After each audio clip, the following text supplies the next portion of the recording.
mstari wa 8 mpaka wa 9. Isaya 11 mstari wa 3b mpaka wa 4. Isaya 11 3b mpaka wa 4. Isaya 35 mstari wa 3 mpaka wa 5. Isaya 40 mstari wa 10 mpaka wa 11.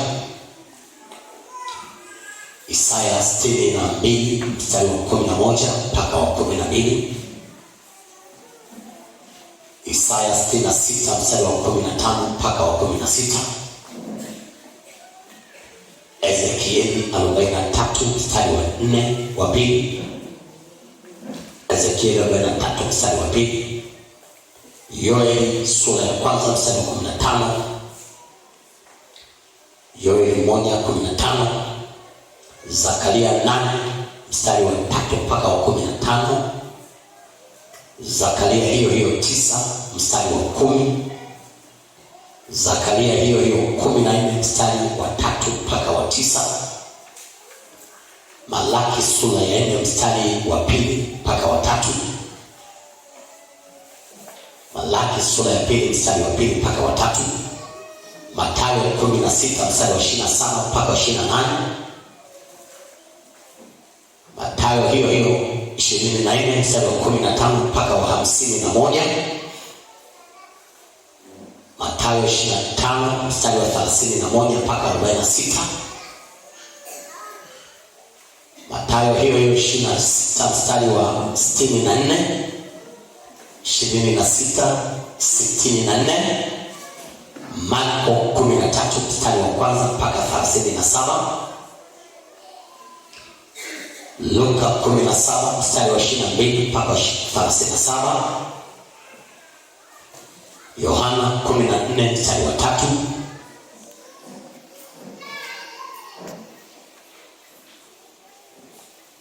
Yohana 14 mstari wa 3. Matendo ya Mitume 1 mstari wa 11.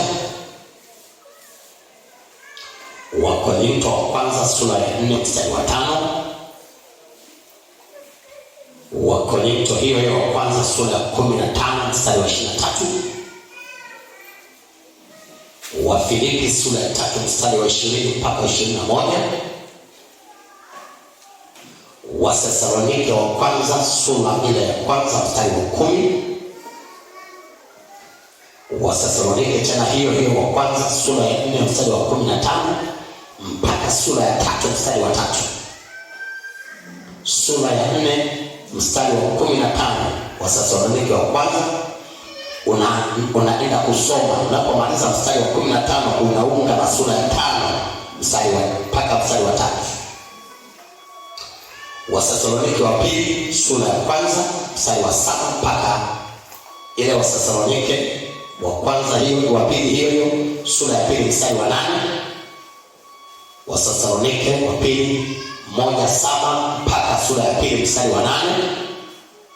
Timotheo wa kwanza sura ya 6 mstari wa 14 mpaka wa 15.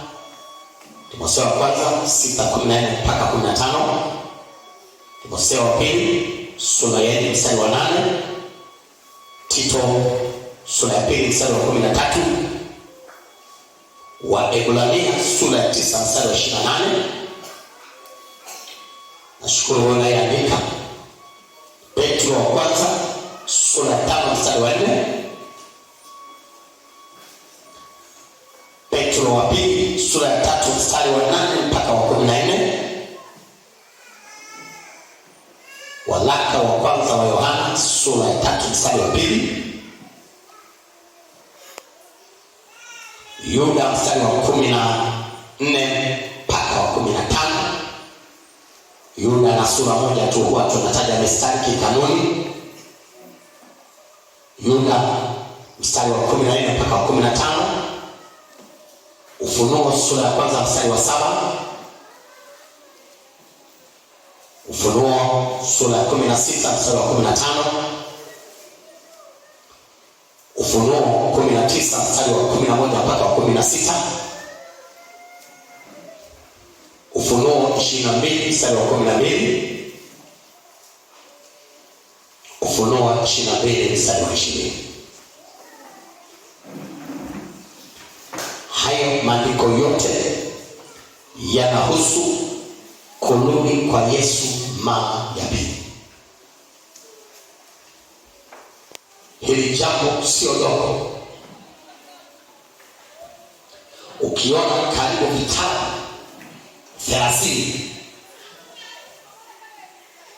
na waandishi wanaotofautiana, kuanzia Henoko mtu wa 7 kutoka Adam amezungumza tukio la kurudi kwa Yesu mara ya pili. Hili sio jambo dogo, ni jambo zito, na unatakiwa ulichukulie kwa uzito. Na mahali popote unapoona maandiko yanalizungumza jambo moja kwa upana wake, usirahisishe na kulichukua jambo hilo kijepesi. Sio jambo la kawaida, sio jambo rahisi, sio jambo jepesi, sio jambo la kudharauliwa, sio jambo la kubezwa, sio jambo la kufanya ukaidi, sio jambo la kufanya kiburi cha aina yoyote. Ni mahali pa kuchukua tahadhari kubwa mno kupita maelezo. Ni mahali pa kuwa makini mno kupita unavyoweza kufikiri. Jambo la kurudi kwa Yesu Kristo sio hadithi, kama ambavyo haikuwa hadithi jambo la kuzaliwa kwa Yesu Kristo. Haikuwa hadithi, likatokea nabii wakatoa unabii, baadaye imekuja kutokea baada ya miaka mingi lile na kile kile walichosema manabii kikaja kutokea. Haikuwa hadithi habari ya kifo cha Yesu na mateso ya Yesu, mateso na kifo cha Yesu na kwenda msalabani. Haikuwa jambo la hadithi. Manabii walipolitabiri likaja kutembea hivyo hivyo. Yesu baada ya miaka yake ile, mwishoni mwa miaka yake 33, Yesu akasulubiwa. Baada ya mateso mengi, na Yesu akafa msalabani, akazikwa. Siku ya 3 akafufuka kama manabii walivyosema, na kama hata yeye mwenyewe alivyosema nyakati za uhai wake kwamba nitakufa, nitapata mateso mengi na wakuu wa makuhani na waandishi, alafu nitakufa, baada ya siku 3 nitafufuka. Haikuwa hadithi, ikaja kutokea hivyo hivyo. Baada ya kufufuka kwake akawatokea watu zaidi ya 500. Enzi za uhai wake baada ya kufufuka kwake kwa siku 40. Baada ya siku 40 na baada ya kuwatokea watu zaidi ya 500, huo ni ushahidi uliotimilika. Haleluya! Mashahidi zaidi ya 500 wasimame mahakamani kutoa ushahidi kwa ajili ya jambo moja. Unalioneje ushahidi huo? Na wote 500 kila moja kwa wakati wake anatoa ushahidi ule ule, anatembea ule ule. Huyo hakimu atakuwa ni kichaa kubadilisha hiyo kesi? Hawezi, na hata subutu. Haleluya!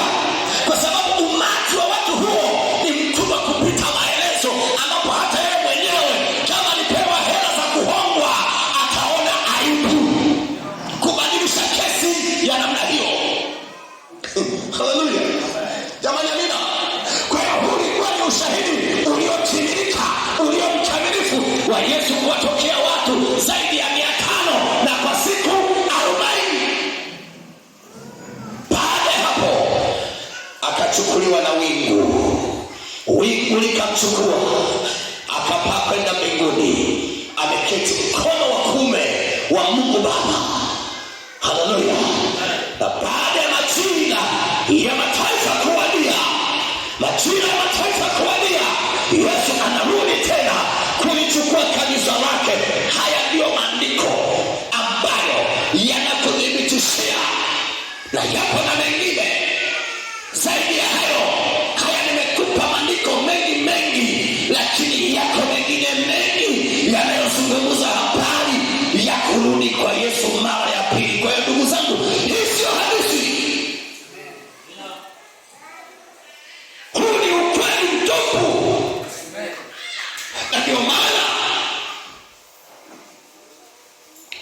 Nilikwambia vitu vingi ndani ya somo hili. Alafu juzi nikakupa angalizo juu ya kurudi kwa Yesu Kristo, kwamba wewe mtu wa kuchukua tahadhari. Nilikwambia kama ni dereva na umeenda kwenye mafunzo ya udereva, zipo alama ambazo unafundishwa na maana ya zile alama, na zile alama zote utazikuta barabarani, utazikuta mahali pengine popote, utazikuta barabarani, na mahali popote utakapoikuta ile alama, maana yake ina tafsiri yake na taarifa yake inayokupa maelekezo. Ukidhalau alama za barabarani, unasababisha ajali kama dereva. Alama za barabarani zinatupa tahadhari.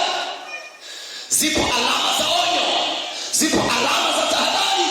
Haleluya! Zingine zinakuonya, zingine ni za tahadhari, zingine zinakupa taarifa. Amen. Sio unanielewa? Sasa hivyo vyote kama dereva makini, unatakiwa unapoendesha gari yako unakwenda na alama za barabarani. Ile alama kabla ya mita, wanasema kabla ya mita 50, alama hiyo unaiona mbele kabla ya mita 50. Na unapoiona kabla ya mita 50, maana yake nini? Hata kama ulikuwa spidi, unatakiwa ushike breki zako, alafu uendane na mazingira ya hicho alama inachokutahadharisha, au hiyo taarifa inayokupa mbele yako, au hiyo angalizo. Ukijifanya tu kwamba wewe haunazo, ukijifanya wewe tu haujali, lazima kuna madhara yatakukuta. Haleluya! Hata usiposimamishwa na trafiki barabarani, lazima kuna madhara utakutana nayo. Zile alama za barabarani zinakusaidia kuchukua tahadhari, kuwa makini, kuwa mwangalifu. Amen. Jamani, amina. Tunaelewana wapendwa?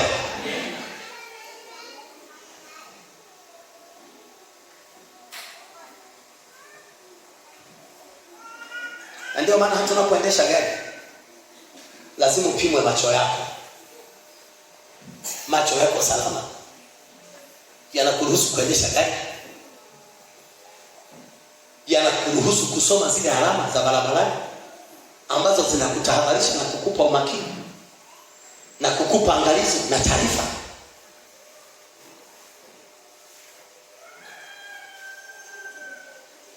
Kwa hiyo katika safari hii ya mbinguni inayohusiana na kurudi kwake Bwana Yesu, inahitaji watu wenye macho ya kuona sawa sawa. Inahitaji watu wenye akili iliyo sawa sawa.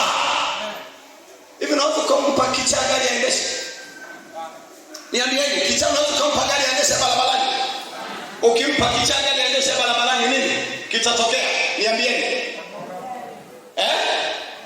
Kichaa ukimpa gari aendeshe barabarani, nini kitatokea? Jamani, Bwana Yesu asifiwe. Jamani, haleluya. Kwa hiyo katika safari ya mbinguni inahitaji umakini. Kama vitu hivyo vya kawaida vimetusaidia kuchukua tahadhari, kwa nini katika safari hii ya mbinguni, wakati Mungu ametupa maelekezo mbalimbali, ametupa alama za kila namna? Zipo alama za onyo, zipo alama za taarifa, zipo alama za tahadhari. Kwa nini usitembee na hizo alama ili uwe salama? Hakuna mtu atakayebaki salama asipotembea na hizi alama zote ambazo Yesu amezisema kwa habari ya nyakati za mwisho na kwa habari ya kurudi kwake. Ukipuzia alama za barabarani, yatakupata majanga. Ukipuzia haya yote ambayo Yesu ameyasema kwenye neno lake na kutupa alama mbalimbali, hautabaki salama na mbinguni hautaenda. Tuambiane ukweli, utamwona matokeo yake, utakwenda jehanamu, utatupwa jehanamu kwenye moto wa milele. Na Mungu hana mswalia mtume, Mungu hana macho kama ambayo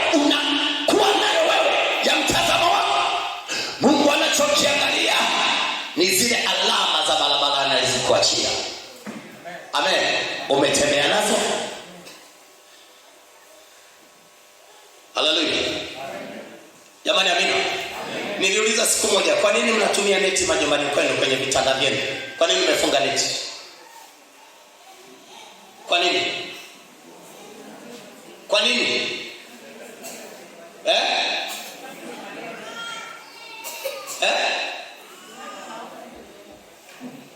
Nini?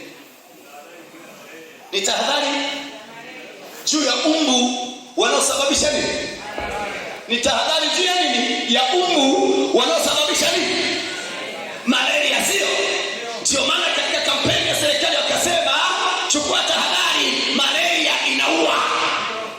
Na ukichukua takwimu mbalimbali za kidunia, ugonjwa wa malaria unaosababishwa na umbu unaua maelfu ya watu. Kweli sio kweli? Madaktari mko hapa, unaua maelfu ya watu. Na ndio maana sasa wakasema chukua tahadhari, malaria inaua. Na tahadhari yenyewe ni kwa nani? Ni kwa nani? Ni kwa nani? Neti ya maisha yako ya kiroho ni neno la Mungu. Amina. Hiyo ndio kinga, hiyo ndio msaada. Neno la Mungu likikaa ndani yako litakusaidia kuwa salama na hautapatwa na madhara ya aina yoyote ya wadudu na umbu, iwe ni umbu, iwe ni vinyamkela, na iwe ni kampeni za kila namna za shetani, hazitakupata kwa sababu uko